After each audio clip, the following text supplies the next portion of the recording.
कबित स्वादल आहार देत जागे को सकार होत। फिर जाम दिन चढ़े भोजन करत हैं। खेलत पलावत विभूखन सोहावत हैं। शीस फूल हीरन जराव को तरत हैं। दीर्घ बिलोचन बिलोकत हैं जिस दिश। होत है निहाल दुख सागर तरत हैं। आस पास दास रहे बास में निवास करें। राखे मात त्रास ना विसास को परत हैं। वाहिगुरु जी का खालसा वाहिगुरु जी की फतेह। ਧੰਨ ਧੰਨ ਸਤਿਗੁਰੂ ਤੇਗ ਬਹਾਦਰ ਸਾਹਿਬ ਸੱਚੇ ਪਾਤਸ਼ਾਹ ਜੀ, ਜਿਨ੍ਹਾਂ ਦੇ ਸਿਮਰਨ ਦੀ ਬਰਕਤ ਸਦਕਾ, ਜਿਨ੍ਹਾਂ ਨੂੰ ਯਾਦ ਕਰਨ ਦੇ ਨਾਲ ਸਭ ਥਾਈਂ ਹੋਏ ਸਹਾਈ। ਜੇ ਮੱਖਣ ਸ਼ਾਹ ਲਬਾਣੇ ਵਰਗੇ ਗੁਰਮੁਖ ਨੇ, ਸ਼ਰਧਾਲੂ ਨੇ ਸਮੁੰਦਰ ਦੀਆਂ ਲਹਿਰਾਂ ਦੇ ਅੰਦਰ ਵੀ ਚੇਤੇ ਕੀਤਾ ਤੇ ਉੱਥੇ ਵੀ ਸਹਾਇਕ ਹੋਏ। ਐਸੇ ਮਹਾਨ ਸਤਿਗੁਰਾਂ ਦੇ ਚਰਨ ਕਮਲਾਂ ਦੇ ਨਾਲ ਪਵਿੱਤਰ ਹੋਈ ਧਰਤੀ, ਗੁਰਦੁਆਰਾ ਸ੍ਰੀ ਦੂਖ ਨਿਵਾਰਨ ਸਾਹਿਬ ਵਿਖੇ ਕਿਰਪਾਲੂ ਸਤਿਗੁਰੂ ਸ਼ਬਦ ਸਰੂਪ बाणी के बहुत धन धन श्री गुरु ग्रंथ साहिब जी महाराज। एक बारी सारी संगत प्यार नाल आखो, धन श्री गुरु ग्रंथ साहिब जी महाराज। सच्चे पातशाह जी दी पावन पवित्र गोद अंदर इस स्थान दी मर्यादा इथों दे समा सीमा दे अनुसार शाम दे दीवाना दे अंदर गुरु प्यारिओ हाजरी भरन दा सुभाग ते श्रेष्ठ समा सतगुरु जी ने बख्शिश कीता है। पावन गुरबाणी दे कीर्तन आप जी सरवण कर रहे सी ते जिस कीर्तन नूं मेरे पातशाह ने कलयुग दे समय दे अंदर प्रधानता बख्शिश कीती है। तुसी ओ पंक्तियां बहुत बारी सुनिया जां पढ़िया ने। कलयुग मह कीर्तन प्रधाना, पर गुरमुख प्यारिओ कीर्तन उन्हां हिरदियां विच ही प्रधानता हासिल करदा है, जां इह कहीए कि उन्हां हिरदियां दे अंदर ही कीर्तन प्रमुख शांति प्रदान करदा है,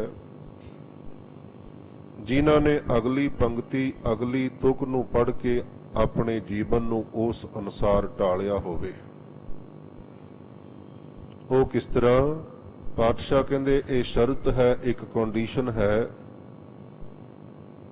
कीर्तन वेले भावें वो किसी सिफत सलाह कथा भी एक कीर्तन ही है। कीर्तन दे वेले गुरमुख जपीए लाए ध्याना। जदों ध्यान एकाग्र होवे, ध्यान टिकिया होवे, ध्यान गुरु दे उपदेश विच होवे, फिर कीर्तन प्रधान है धर्म दी दुनिया दे विच। हुण समा होया गुर इतिहास दी कथा दा। गुरु प्यारिओ शरीर साडा गुरु चरना विच पहुंच चुकिया है। आओ मन नूं भी गुरु चरना विच हाजिर करिए ते नाल दी नाल अपना ध्यान श्री अमृतसर साहिब दी पावन धरती ते लैके चलीए, जिथों दा इतिहास आपां विचार रहे हां। कल दे दीवान विच आप जी ने सरवण कीता कि सतगुरु अर्जन देव साहब सच्चे पातशाह जी लगभग 3 साल का समा बडाली नगर विच बतीत करन उपरंत ਪਰਿਵਾਰ ਦੇ ਸਮੇਤ ਵਾਪਸ ਅੰਮ੍ਰਿਤਸਰ ਸਾਹਿਬ ਦੀ ਪਾਵਨ ਧਰਤੀ ਤੇ ਆਏ ਨੇ। ਆ ਕੇ ਜਿੱਥੇ ਗੁਰੂ ਪਾਤਸ਼ਾਹ ਦੇ ਅਸਥਾਨ ਤੇ ਅਰਦਾਸ ਕੀਤੀ ਹੈ,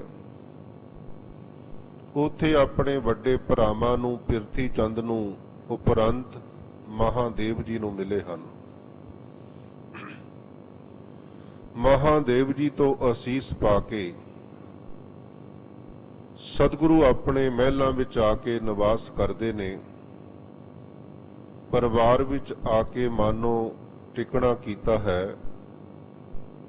ਇੱਥੋਂ ਤੱਕ ਆਪਾਂ ਨੇ ਕੱਲ ਵਿਚਾਰ ਕੀਤੀ ਸੀ। ਕੌਮ ਦੇ ਮਹਾਨ ਕਵੀਆਂ ਦੀ ਦੁਨੀਆ ਵਿੱਚ ਇੱਕ ਉੱਚਾ ਸਥਾਨ ਰੱਖਣ ਵਾਲੇ ਭਾਈ ਸੰਤੋਖ ਸਿੰਘ ਜੀ ਚੂੜਾਮਣੀ, ਜਿਨ੍ਹਾਂ ਦੀ ਕਵਿਤਾ ਦੇ ਵਿੱਚ ਇੰਨਾ ਕੁ ਰਸ ਹੈ, ਤੁਰਿਆ ਜਾਂਦਾ ਪ੍ਰਾਣੀ ਵੀ ਉਹਨਾਂ ਦੀ ਕਵਿਤਾ ਨੂੰ ਸੁਣ ਕੇ, ਉਹਨਾਂ ਦੇ ਅੱਖਰਾਂ ਨੂੰ ਸੁਣ ਕੇ, ਉਹਨਾਂ ਦੀ ਤੁਕਬੰਦੀ ਨੂੰ ਸੁਣ ਕੇ ਇੱਕ ਵਾਰੀ ਖੜ ਜਾਂਦਾ ਹੈ। ਜੇ ਵਾਰਤਕ ਦੀ ਦੁਨੀਆ ਵਿੱਚ ਗੱਲ ਕਰੀਏ, ਵਾਰਤਕ ਦੀ ਦੁਨੀਆ ਵਿੱਚ ਅਜੇ ਤੱਕ ਸਾਡੇ ਕੋਲ ਭਾਈ ਵੀਰ ਸਿੰਘ ਵਰਗਾ ਕੋਈ ਲਿਖਾਰੀ ਨਹੀਂ ਹੈ। ਉਹਨਾਂ ਦੀ ਸ਼ੈਲੀ, ਉਹਨਾਂ ਦੇ ਅੱਖਰਾਂ ਦੀ ਤਰਤੀਬ ਆਪਣੀ ਥਾਂ ਤੇ ਵਿਲੱਖਣ ਅਤੇ ਮਹਾਨ ਹੈ। ਕਵੀਆਂ ਦੀ ਦੁਨੀਆ ਦੇ ਵਿੱਚ ਭਾਈ ਸੰਤੋਖ ਸਿੰਘ ਦਾ ਆਪਣਾ ਇੱਕ ਮੁਕਾਮ ਤੇ ਆਪਣੀ ਪਛਾਣ ਹੈ। ਸੋ ਉਹਨਾਂ ਦੀ ਕਵਿਤਾ ਆਪਾਂ ਵਿਚਾਰ ਰਹੇ ਹਾਂ, ਜਿਹੜੀ ਇਤਿਹਾਸ ਦੇ ਉੱਤੇ ਆਧਾਰਿਤ ਹੈ, ਕਵਿਤ ਦੀ ਚਾਲ ਹੈ। ਗੁਰੂ ਪਿਆਰਿਓ, ਕਵਿਤ ਹਮੇਸ਼ਾ 4 ਪੰਕਤੀਆਂ ਦਾ ਹੁੰਦਾ ਹੈ ਤੇ ਹਰ ਪੰਕਤੀ 4 ਹਿੱਸਿਆਂ ਵਿੱਚ ਉਚਾਰੀ ਜਾਂਦੀ ਹੈ। ਇੱਕ ਵਿਸ਼ਰਾਮ ਜਿਹਨੂੰ ਕਿਹਾ ਜਾਂਦਾ ਹੈ, ਪੰਕਤੀ ਦੇ ਵਿਚਕਾਰ ਲੱਗਦਾ ਹੈ, ਤੇ ਇੱਕ ਜਿਹਨੂੰ ਜਮਕੀ ਕਿਹਾ ਜਾਂਦਾ ਹੈ, ਵਿਸ਼ਰਾਮ ਤੋਂ ਪਹਿਲਾਂ ਲੱਗਦੀ ਹੈ। ਇੱਕ ਜਿਸ ਨੂੰ ਠਮਕੀ ਕਿਹਾ ਜਾਂਦਾ ਹੈ, ਉਹ ਵਿਸ਼ਰਾਮ ਤੋਂ ਬਾਅਦ ਤੀਸਰੇ ਹਿੱਸੇ ਵਿੱਚ ਜਾ ਕੇ ਲੱਗਦੀ ਹੈ। ਸੋ ਹਰ ਪੰਕਤੀ ਜੇ ਇਸ ਤਰ੍ਹਾਂ ਚਾਲ ਨਾਲ ਉਚਾਰੀ ਜਾਵੇ, ਕਵਿਤ ਨੂੰ, ਸਵਈਏ ਨੂੰ ਪੜ੍ਹਨ ਦਾ ਵੀ ਗੁਰਮੁਖੋ ਆਨੰਦ ਇੱਕ ਵੱਖਰਾ ਹੋਇਆ ਕਰਦਾ ਹੈ। ਸੋ ਕਵਿਤਾਂ ਦੀ ਚਾਲ ਵਿੱਚ ਕਵੀ ਜੀ ਗੁਰੂ ਪਾਤਸ਼ਾਹ ਦੇ ਇਤਿਹਾਸ ਨੂੰ ਜਿਸ ਤਰ੍ਹਾਂ ਵੀ ਵਰਣਨ ਕਰ ਰਹੇ ਨੇ, ਆਓ ਸਾਰੇ ਪਿਆਰ ਦੇ ਨਾਲ, ਸ਼ਰਧਾ ਦੇ ਨਾਲ, ਇਕਾਗਰਤਾ ਬਣਾ ਕੇ ਸਰਵਣ ਕਰੀਏ। ਗੁਰੂ ਚਰਨਾਂ ਵਿੱਚ ਅਰਦਾਸ ਕਰੀਏ, ਮਹਾਰਾਜ ਸੱਚੇ ਪਾਤਸ਼ਾਹ ਜੀ, ਸਾਨੂੰ ਆਪ ਜੀ ਦਾ ਇਤਿਹਾਸ ਸੁਣਨ ਦੇ ਯੋਗ ਸਰੋਤੇ ਬਣਾ ਲੈਣਾ, ਤਾਂ ਕਿ ਤੁਹਾਡੇ ਇਤਿਹਾਸ ਤੋਂ ਸਾਨੂੰ ਸੇਧ ਮਿਲੇ ਤੇ ਸੇਧ ਲੈ ਕੇ ਅਸੀਂ ਵੀ ਆਪਣਾ ਜੀਵਨ ਤੁਹਾਡੇ ਆਦਰਸ਼ ਮੁਤਾਬਕ ਜਿਉ ਸਕੀਏ। ਆਓ ਸ਼ਰਧਾ ਦੇ ਸਹਿਤ ਇੱਕ ਵਾਰੀ ਪਿਆਰ ਦੇ ਨਾਲ ਸਰਬ ਸੰਗਤਾਂ ਕਰੋ ਕਿਰਪਾ। ਸਤਨਾਮ ਸ੍ਰੀ ਵਾਹਿਗੁਰੂ ਸਾਹਿਬ ਜੀ। ਸ੍ਰੀ ਵਾਹਿਗੁਰੂ ਸਾਹਿਬ ਜੀ। ਕਬਿਤ ਸਵਾਦਲ ਆਹਾਰ ਦੇਤ ਜਾਗੇ ਤੇ ਸਕਾਰ ਹੋਤ। ਸਤਿਕਾਰਯੋਗ ਮਾਤਾ ਗੰਗਾ ਜੀ ਸਾਹਿਬਜ਼ਾਦੇ ਦਾ ਬਹੁਤ ਧਿਆਨ ਰੱਖਦੇ ਨੇ। ਵੈਸੇ ਤੇ ਹਰ ਮਾਂ ਹੀ ਜਿਹੜੀ ਆਪਣੀ ਜ਼ਿੰਮੇਵਾਰੀ ਨੂੰ ਸਮਝਦੀ ਹੈ ਨਾ, ਉਹ ਬੱਚੇ ਨੂੰ ਹਰ ਪੱਖ ਤੋਂ ਸਾਵਧਾਨਤਾ ਦੇ ਨਾਲ ਸੰਭਾਲਦੀ ਹੈ। ਤੇ ਮਾਤਾ ਗੰਗਾ ਜੀ ਭਾਵੇਂ ਘਰ ਵਿੱਚ ਸੇਵਾਦਾਰ ਦਾਸੀਆਂ ਵੀ ਹਾਜ਼ਰ ਨੇ, ਤੇ ਉਹਨਾਂ ਦੇ ਹੁੰਦਿਆਂ ਹੋਇਆਂ ਵੀ ਪੂਰਾ ਧਿਆਨ ਬੱਚੇ ਵੱਲ ਰੱਖਦੇ ਨੇ। ਤੇ ਉਹਨਾਂ ਦੀ ਸੇਵਾ ਸੰਭਾਲ ਦੇ ਵਿੱਚ ਕਵੀ ਜੀ ਲਿਖਦੇ ਨੇ, ਕਹਿੰਦੇ ਬੜੇ ਸੁੰਦਰ ਸੁੰਦਰ ਸਵਾਦਲੇ ਭੋਜਨ ਬਣਾ ਕੇ। ਇੱਕ ਗੱਲ ਦਾ ਖਿਆਲ ਰੱਖਣਾ, ਇਹ ਜਿਹੜੀ ਉਮਰ ਹੁੰਦੀ ਹੈ ਤਕਰੀਬਨ 2.5 ਸਾਲ ਜਾਂ 3 ਸਾਲ ਦੀ ਉਮਰ ਕਹੀਏ ਬੱਚੇ ਦੀ, ਇੱਥੇ ਕ ਆ ਕੇ ਬੱਚੇ ਨੂੰ ਪਦਾਰਥਾਂ ਦੇ ਰਸਾਂ ਦਾ ਅਹਿਸਾਸ ਹੋ ਜਾਂਦਾ ਹੈ। ਕਿਹੜੀ ਚੀਜ਼ ਸਵਾਦ ਹੈ, ਕਿਹੜੀ ਬੇਸਵਾਦ ਹੈ, ਕਿਹੜੀ ਚੀਜ਼ ਉਹ ਖਾਣੀ ਚਾਹੁੰਦਾ ਤੇ ਕਿਹੜੀ ਨਹੀਂ ਖਾਣੀ ਚਾਹੁੰਦਾ। ਤੇ ਬੱਚੇ ਇਸ ਅਵਸਥਾ ਵਿੱਚ ਭਾਵੇਂ ਆਪਣੀ ਚੋਣ ਭੋਜਨ ਦੀ ਆਪ ਵੀ ਕਰਦੇ ਨੇ, ਪਰ ਫਿਰ ਵੀ ਸਿਆਣੀਆਂ ਮਾਵਾਂ ਬੱਚੇ ਦੀ ਪਸੰਦ ਨੂੰ ਕਈ ਵਾਰੀ ਅਣਗੌਲਿਆ ਜਾਂ ਪਾਸੇ ਕਰਕੇ ਉਹਦੀ ਸਿਹਤ ਨੂੰ ਮੁੱਖ ਰੱਖਦਿਆਂ ਉਹ ਭੋਜਨ ਉਹਨੂੰ ਛਕਾਉਣਾ ਚਾਹੁੰਦੀ ਹੈ ਜਿਹੜਾ ਉਹਦੀ ਸਿਹਤ ਵਾਸਤੇ ਲਾਭਦਾਇਕ ਹੋਵੇ। ਮਾਤਾ ਗੰਗਾ ਜੀ ਸਾਹਿਬਜ਼ਾਦੇ ਦੇ ਭੋਜਨ ਉੱਤੇ ਬੜਾ ਧਿਆਨ ਰੱਖਦੇ ਨੇ। ਕਈ ਤਰ੍ਹਾਂ ਦੇ ਸਵਾਦਲੇ ਆਹਾਰ, ਸਵਾਦਲੇ ਭੋਜਨ ਜਾਂ ਲੋੜੀਂਦੇ ਭੋਜਨ ਤਿਆਰ ਕਰਕੇ ਛਕਾਉਂਦੇ ਹਨ। ਫੇਰ ਜਾਮ ਦਿਨ ਚੜੇ ਭੋਜਨ ਕਰਤ ਹੈ। ਸੋ ਸਵੇਰ ਦਾ ਨਾਸ਼ਤਾ ਕਰਵਾਉਂਦੇ ਨੇ। ਬੱਚਾ ਕੁਝ ਖੇਡਦਾ, ਸਾਹਿਬਜ਼ਾਦਾ ਜੀ ਇੱਧਰ ਉੱਧਰ ਦੌੜਦੇ ਫਿਰਦੇ ਨੇ। ਖੇਡਣ ਉਪਰੰਤ ਜਦੋਂ ਇੱਕ ਪਹਿਰ ਦਿਨ ਹੋਰ ਚੜ ਜਾਂਦਾ, ਫਿਰ ਦੁਪਹਿਰ ਦਾ ਕਹੀਏ ਜਾਂ ਦੂਸਰੀ ਵਾਰ ਦਾ ਭੋਜਨ ਛਕਾਉਂਦੇ ਹਨ। ਖੇਲਤ ਪਲਾਵਤ ਵਿਭੂਖਨ ਸੁਹਾਵਤ ਹੈ। ਸਾਹਿਬਜ਼ਾਦਾ ਜੀ ਖੇਡਦਿਆਂ ਇੱਧਰ ਉੱਧਰ ਦੌੜਦੇ ਨੇ ਤੇ ਦੌੜਦਿਆਂ ਹੋਇਆਂ ਉਹਨਾਂ ਦੇ ਪਹਿਨੇ ਹੋਏ ਵਸਤਰਾਂ ਦੀ ਸੋਭਾ ਦੇ ਨਾਲ ਕੁਝ ਗਹਿਣੇ ਵੀ ਜਿਹੜੇ ਪਹਿਨਾਏ ਗਏ ਨੇ ਕਵੀ ਜੀ ਦੀ ਲਿਖਤ ਮੁਤਾਬਕ, ਉਹਨਾਂ ਗਹਿਣਿਆਂ ਦੀ ਸ਼ਨਕਾਰ ਹੁੰਦੀ ਹੈ। ਸੀਸ ਫੂਲ ਹੀਰਨ ਜਰਾਵ ਕੋ ਤਰਤ ਹੈ। ਤੇ ਸੀਸ ਦੇ ਉੱਤੇ ਹੀਰੇ ਜੜਤ ਇੱਕ ਛੋਟੀ ਜੀ ਕਲਗੀ ਸਜਾਈ ਜਾਂਦੀ ਹੈ। ਦੀਰਘ ਬਿਲੋਚਨ ਬਿਲੋਕਤ ਹੈ ਜਿਸ ਦਿਸ਼। ਪਿਆਰ ਨਾਲ ਆਖੋ ਸਤਨਾਮ ਸ੍ਰੀ ਵਾਹਿਗੁਰੂ। ਦੀਰਘ ਲੋਚਨ। ਗੁਰਮੁਖ ਪਿਆਰਿਓ, ਜਿਹੜੀ ਸਰੀਰ ਦੀ ਸੁੰਦਰਤਾ ਦੇ ਵਿੱਚ ਅੱਖਾਂ ਦੀ ਬਹੁਤ ਵੱਡੀ ਭੂਮਿਕਾ ਹੋਇਆ ਕਰਦੀ ਹੈ। ਆਮ ਤੌਰ ਤੇ ਵੱਡੇ ਆਕਾਰ ਦੀ ਅੱਖ ਜਿਸ ਪ੍ਰਾਣੀ ਦੀ ਹੋਵੇ ਉਹਨੂੰ ਬਾਕੀਆਂ ਨਾਲੋਂ ਜ਼ਿਆਦਾ ਸੁੰਦਰ ਮੰਨਿਆ ਜਾਂਦਾ ਹੈ। ਅੱਖਾਂ ਦੀ ਸੁੰਦਰਤਾ ਦੀ ਤੁਲਨਾ ਮਿਰਗ ਦੇ ਅੱਖਾਂ ਨਾਲ ਵੀ ਕਈ ਵਾਰੀ ਕਵੀ ਲੋਕ ਕਰਦੇ ਨੇ। ਇੱਥੇ ਕਵੀ ਸੰਦੋਖ ਸਿੰਘ ਜੀ ਆਖਦੇ ਨੇ ਕਿ ਸਾਹਿਬਜ਼ਾਦੇ ਦੀਆਂ ਜਿਹੜੀਆਂ ਅੱਖਾਂ ਦਾ ਆਕਾਰ ਹੈ ਨਾ, ਉਹ ਮੋਟੇ ਆਕਾਰ ਦੀ ਅੱਖ ਹੈ, ਛੋਟੀ ਬਰੀਕ ਅੱਖ ਨਹੀਂ ਹੈ। ਉਹ ਦੀਰਘ ਅੱਖਾਂ ਦੇ ਨਾਲ, ਵੱਡ ਆਕਾਰੀ ਅੱਖਾਂ ਦੇ ਨਾਲ ਜਿਸ ਪਾਸੇ ਵੀ ਤੱਕਦੇ ਨੇ, ਉਮਰ ਭਾਵੇਂ ਬਾਲ ਦੀ ਹੈ, ਅਵਸਥਾ ਭਾਵੇਂ ਛੋਟੀ ਹੈ, ਪਰ ਜਿਸ ਪ੍ਰਾਣੀ ਵੀ ਵੱਲ ਇੱਕ ਵਾਰੀ ਤੱਕ ਲੈਂਦੇ ਨੇ ਉਹ ਪ੍ਰਾਣੀ ਮਾਨੋ ਨਿਹਾਲ ਹੋ ਜਾਂਦਾ ਹੈ। ਹੋਤ ਹੈ ਨਿਹਾਲ ਦੁਖ ਸਾਗਰ ਤਰਤ ਹੈ। ਉਹ ਨਜ਼ਰ ਦੇ ਵਿੱਚ ਇੰਨੀ ਬਰਕਤ ਹੈ। ਇੱਥੇ ਛੋਟੀ ਜੀ ਬੇਨਤੀ ਕਰਾਂ ਗੁਰੂ ਪਿਆਰਿਓ, ਨਜ਼ਰ ਦੀ ਬਰਕਤ ਗੁਰਬਾਣੀ ਦੇ ਅੰਦਰ ਵੀ ਕਈ ਥਾਵਾਂ ਤੇ ਸਾਨੂੰ ਪਾਤਸ਼ਾਹ ਨੇ ਬਖਸ਼ਿਸ਼ ਕੀਤੀ ਹੈ। ਪੂਰਨ ਪੁਰਸ਼ਾਂ ਦੀ ਨਜ਼ਰ ਵਿੱਚ ਜਾਂ ਗੁਰੂ ਸਾਹਿਬ ਦੀ ਨਜ਼ਰ ਵਿੱਚ ਤੇ ਇੰਨੀਆਂ ਬਰਕਤਾਂ ਨੇ। ਸ੍ਰੀ ਗੁਰੂ ਅਰਜਨ ਦੇਵ ਸਾਹਿਬ ਸੱਚੇ ਪਾਤਸ਼ਾਹ ਜੀ ਆਖਦੇ ਨੇ, ਕਹਿੰਦੇ ਕਿਰਪਾ ਕਟਾਖ ਅਬਲੋਕਨ ਕੀਨੋ, ਦਾਸ ਕਾ ਦੁਖ ਵਿਦਾਰਿਓ। ਇੱਕ ਵਾਰੀ ਮਿਹਰ ਭਰੀ ਨਜ਼ਰ ਕਿਸੇ ਤੇ ਗੁਰੂ ਦੀ ਪੈ ਗਈ ਨਾ, ਆਪਣੇ ਦਾਸਾਂ ਦੇ ਦੁੱਖਾਂ ਨੂੰ ਕੱਟ ਦਿੰਦੇ ਨੇ। ਜਪਜੀ ਸਾਹਿਬ ਗੁਰਮੁਖੋ ਤੁਸੀਂ ਸਾਰੇ ਹੀ ਪੜ੍ਹਦੇ ਸੁਣਦੇ ਹੋ। ਗੁਰੂ ਨਾਨਕ ਦੇਵ ਸਾਹਿਬ ਜੀ ਆਖਦੇ ਨੇ, ਨਾਨਕ ਨਦਰੀ ਨਦਰ ਨਿਹਾਲ। ਉਹ ਨਦਰ ਦੀ ਬਰਕਤ ਹੈ ਕਿ ਜੀਵਾਂ ਨੂੰ ਨਿਹਾਲ ਕਰ ਦਿੰਦੀ ਹੈ। ਸੋ ਗੁਰੂ ਸਾਹਿਬ ਸਾਹਿਬਜ਼ਾਦਾ ਰੂਪ ਦੇ ਵਿੱਚ ਨੇ, ਭਾਵੇਂ ਅਜੇ ਗੁਰਤਾ ਤੇ ਨਹੀਂ ਵਿਰਾਜੇ, ਪਰ ਨਜ਼ਰ ਵਿੱਚ ਇੰਨੀਆਂ ਬਰਕਤਾਂ ਨੇ ਜਿਸ ਉੱਤੇ ਪੈ ਜਾਂਦੀ ਹੈ ਉਹ ਦੁੱਖਾਂ ਦੇ ਸਮੁੰਦਰ ਨੂੰ ਤਰ ਜਾਂਦਾ ਹੈ। ਆਸ ਪਾਸ ਦਾਸ ਰਹੇ ਬਾਸ ਮੈਂ ਨਿਵਾਸ ਕਰੇ। ਘਰ ਦੇ ਅੰਦਰ ਹੀ ਸਾਹਿਬਜ਼ਾਦੇ ਦਾ ਨਿਵਾਸ ਹੈ, ਅਜੇ ਬਾਹਰ ਨਹੀਂ ਲੈ ਕੇ ਜਾਂਦੇ। ਇੱਕ ਤੇ ਉਮਰ ਛੋਟੀ ਹੈ, ਦੂਸਰਾ ਪਿਰਥੀ ਚੰਦ ਵਰਗੇ ਵਿਰੋਧੀਆਂ ਵੱਲੋਂ ਮਾਰੂ ਹਮਲੇ ਦੇ ਵੀ ਇੱਕ ਪਾਸੇ ਭਾਵੇਂ ਖਤਰਾ ਹੈ। ਜੇ 3 ਹਮਲੇ ਹੋ ਚੁੱਕੇ ਨੇ, ਚੌਥੇ ਤੋਂ ਵੀ ਇਹ ਹੋ ਸਕਦਾ ਦੁਸ਼ਮਣ ਸੰਕੋਚ ਨਾ ਕਰੇ। ਤੇ ਦੂਸਰਾ ਪੱਖ ਕਿ ਜਿਹੜੇ ਸੇਵਾਦਾਰ ਨੇ, ਗੁਰਸਿੱਖ ਨੇ ਜਾਂ ਨੌਕਰ ਚਾਕਰ ਨੇ, ਉਹਨਾਂ ਦੇ ਵਿੱਚ ਹੀ ਘਿਰੇ ਰਹਿੰਦੇ ਹਨ, ਘਰ ਵਿੱਚ ਖੇਡਦੇ ਹਨ। राखे मात त्रास न विसास को परत है। ਭਾਵੇਂ ਸਤਿਕਾਰਯੋਗ ਮਾਤਾ ਗੰਗਾ ਜੀ ਦਾ ਪਹਿਲਾਂ ਨਾਲੋਂ ਭਰੋਸਾ ਕਿਤੇ ਬੁਲੰਦ ਹੋ ਗਿਆ, ਕਿਉਂਕਿ ਜੇ ਇੱਕ ਹਮਲਾ ਕੀਤਾ ਤੇ ਰੱਖਿਆ ਹੋਈ, ਦੂਸਰੇ ਹਮਲੇ ਵਿੱਚ ਵੀ ਵਾਹਿਗੁਰੂ ਨੇ ਕਿਰਪਾ ਕਰਕੇ ਬਚਾ ਲਿਆ, ਤੀਸਰੇ ਹਮਲੇ ਦੁਆਰਾ ਵੀ ਵਾਲ ਵਿੰਗਾ ਨਹੀਂ ਹੋਇਆ।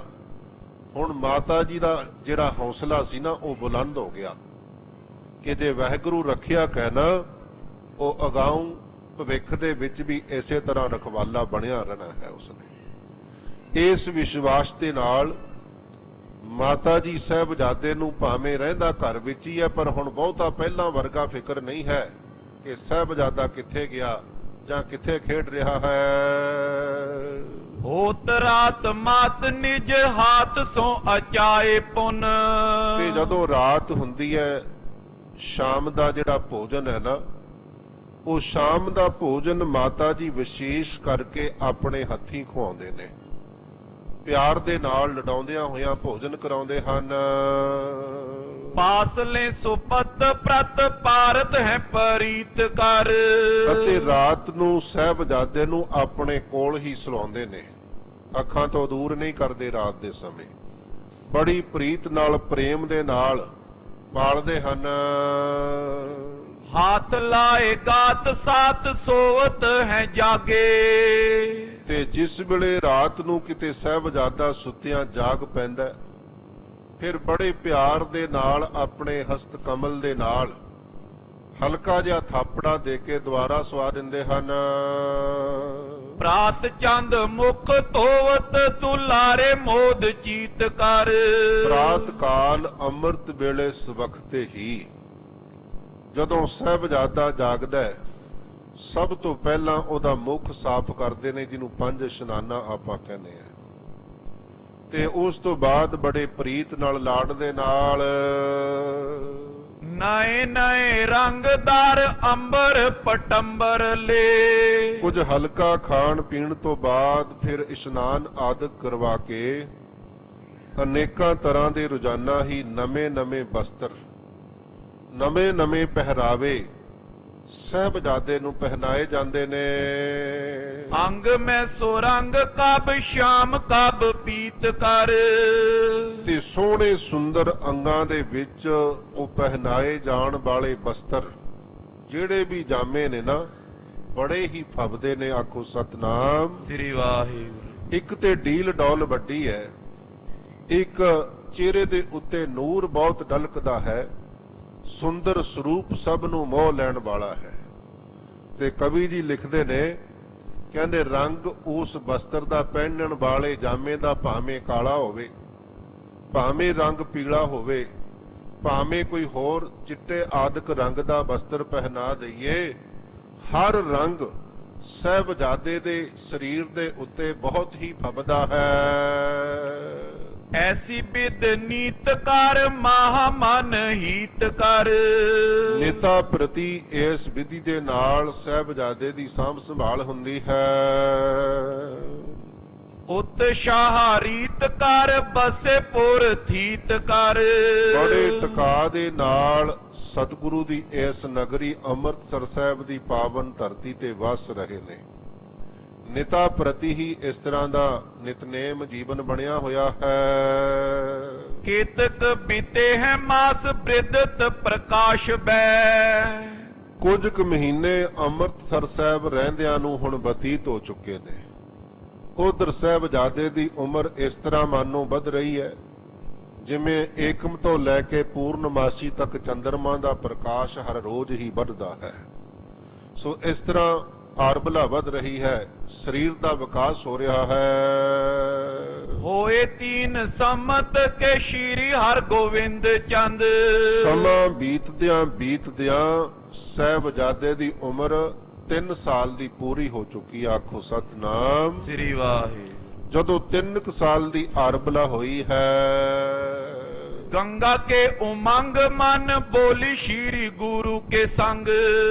ਸਤਿਕਾਰਯੋਗ ਮਾਤਾ ਗੰਗਾ ਜੀ, ਉਹਨਾਂ ਦੇ ਮਨ ਵਿੱਚ ਇੱਕ ਉਮੰਗ ਜਾਗੀ, ਇੱਕ ਖਿਆਲ ਬਣਦਾ, ਇੱਕ ਭਾਵਨਾ ਪੈਦਾ ਹੁੰਦੀ ਹੈ। ਉਹ ਭਾਵਨਾ ਕੀ ਹੈ, ਕਿਹੋ ਜਿਹੀ ਹੈ। ਅੱਗੇ ਸਤਿਗੁਰੂ ਸਾਹਿਬ ਦੇ ਅੱਗੇ ਮਾਤਾ ਜੀ ਨੇ ਆਪਣੀ ਭਾਵਨਾ ਨੂੰ ਪ੍ਰਗਟ ਕੀਤਾ ਹੈ। ਬਿਗਨ ਵਿਸਾਲਨ ਤੇ ਪ੍ਰਭੂ ਨੇ ਉਭਾਰਿਓ ਨੰਦ।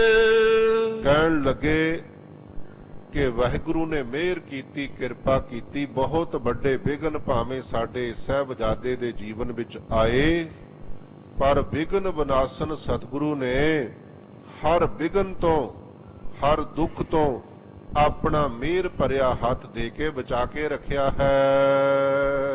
ਬ੍ਰਹਮ ਭੋਜ ਕੀਜੇ ਆਪ ਅਧਿਕ ਪ੍ਰਤਾਪ ਹੋਏ। ਮੇਰਾ ਖਿਆਲ ਹੈ, ਮੇਰੀ ਭਾਵਨਾ ਹੈ, ਸਾਹਿਬਜ਼ਾਦੇ ਦੇ ਜਨਮ ਦਿਨ ਦੇ ਉੱਤੇ ਆਪਾਂ ਸਤਿਗੁਰੂ ਪਰਮੇਸ਼ਰ ਵਾਹਿਗੁਰੂ ਦਾ ਸ਼ੁਕਰਾਨਾ ਕਰੀਏ।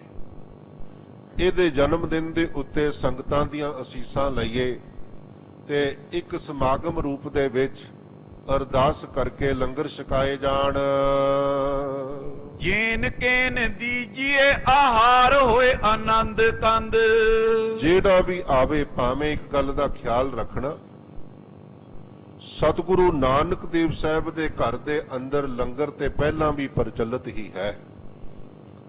ਸਤਿਗੁਰੂ ਨਾਨਕ ਦੇਵ ਸਾਹਿਬ ਜੀ ਮਹਾਰਾਜ ਨੇ ਲੰਗਰ ਦੀ ਆਰੰਭਤਾ ਕੀਤੀ। ਗੁਰੂ ਅਮਰਦਾਸ ਸਾਹਿਬ ਜੀ ਮਹਾਰਾਜ ਨੇ ਇਹਨੂੰ ਹੋਰ ਦ੍ਰਿੜਤਾ ਵਿੱਚ ਲਿਆਂਦਾ। ਜਦੋਂ ਆਖਿਆ ਪਹਿਲੇ ਪੰਗਤ ਪਾਛੇ ਸੰਗਤ, ਫਿਰ ਹਰ ਸਮੇਂ ਗੁਰੂ ਘਰ ਵਿੱਚ ਵਰਤਦਾ ਲੰਗਰ ਹਰ ਲੋੜਵੰਦ ਦੇ ਪੇਟ ਦੀ ਪੂਰਤੀ ਕਰ ਰਿਹਾ ਸੀ।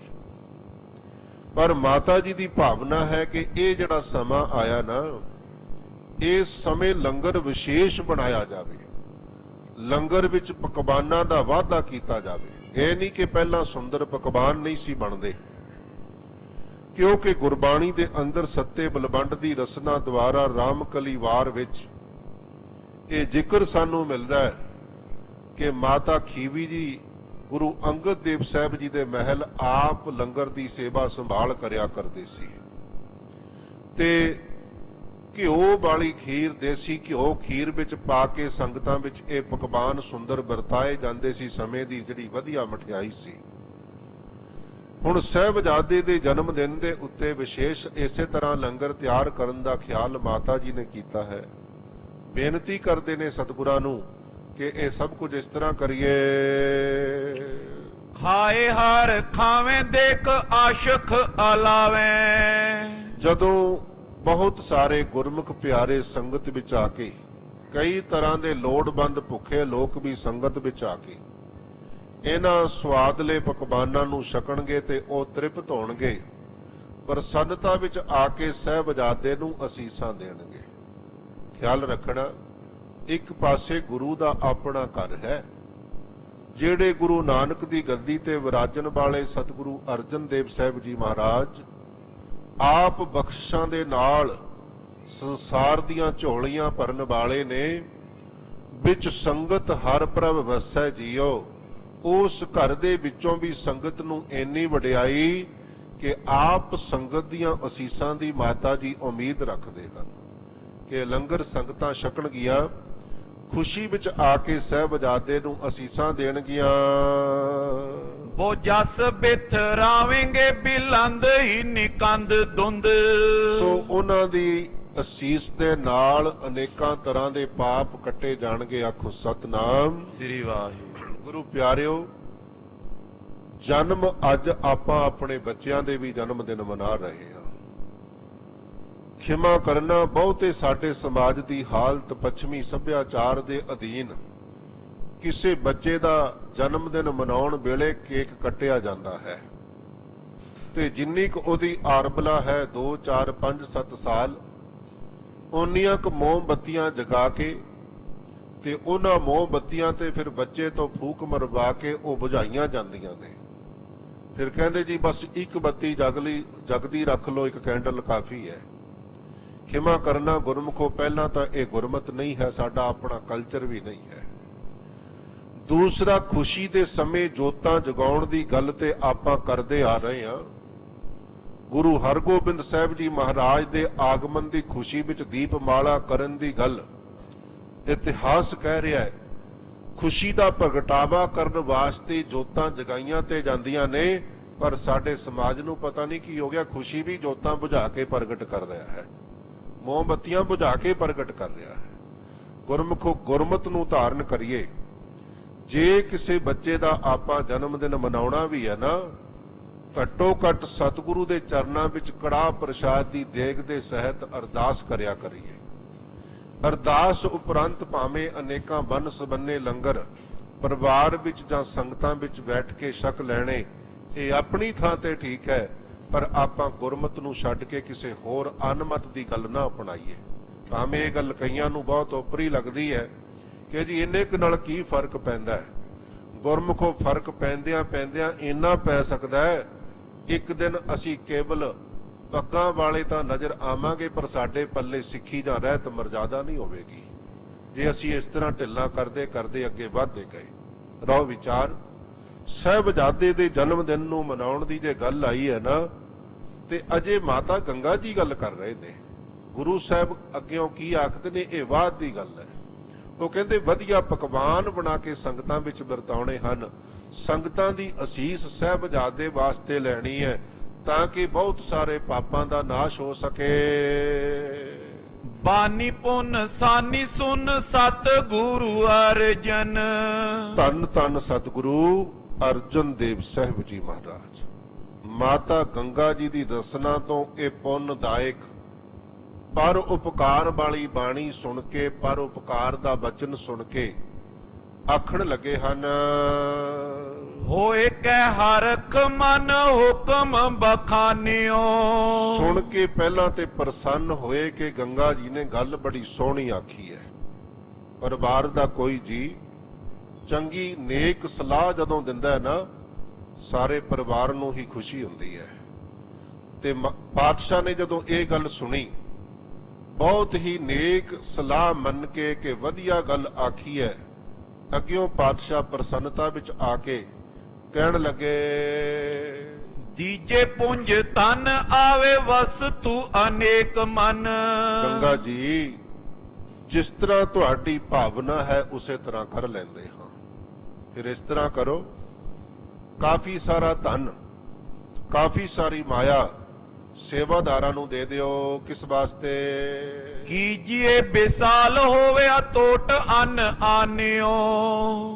ਇਹਨਾਂ ਪਕਵਾਨਾਂ ਦੀ, ਭੋਜਨ ਦੀ, ਲੰਗਰ ਦੀ ਤਿਆਰੀ ਵਾਸਤੇ ਵਿਸ਼ੇਸ਼ ਤੌਰ ਤੇ ਬਾਜ਼ਾਰ ਵਿੱਚੋਂ ਪਦਾਰਥ ਖਰੀਦੇ ਜਾਣ, ਲੋੜੀਂਦੀਆਂ ਚੀਜ਼ਾਂ ਖਰੀਦੀਆਂ ਜਾਣ, ਤਾਂ ਕਿ ਇਹ ਸਭ ਕੁਝ ਤਿਆਰ ਹੋ ਸਕੇ।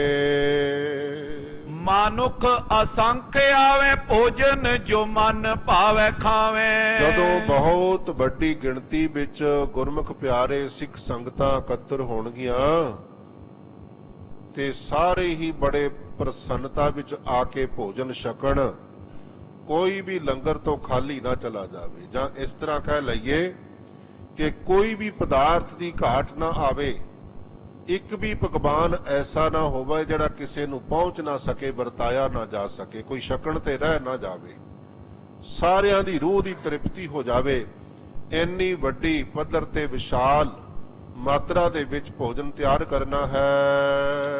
ਖਾਵੇ ਹਰ ਖਾਵੇ ਕਰੇ ਪਾਕ ਕੋ ਮਾਨਿਓ।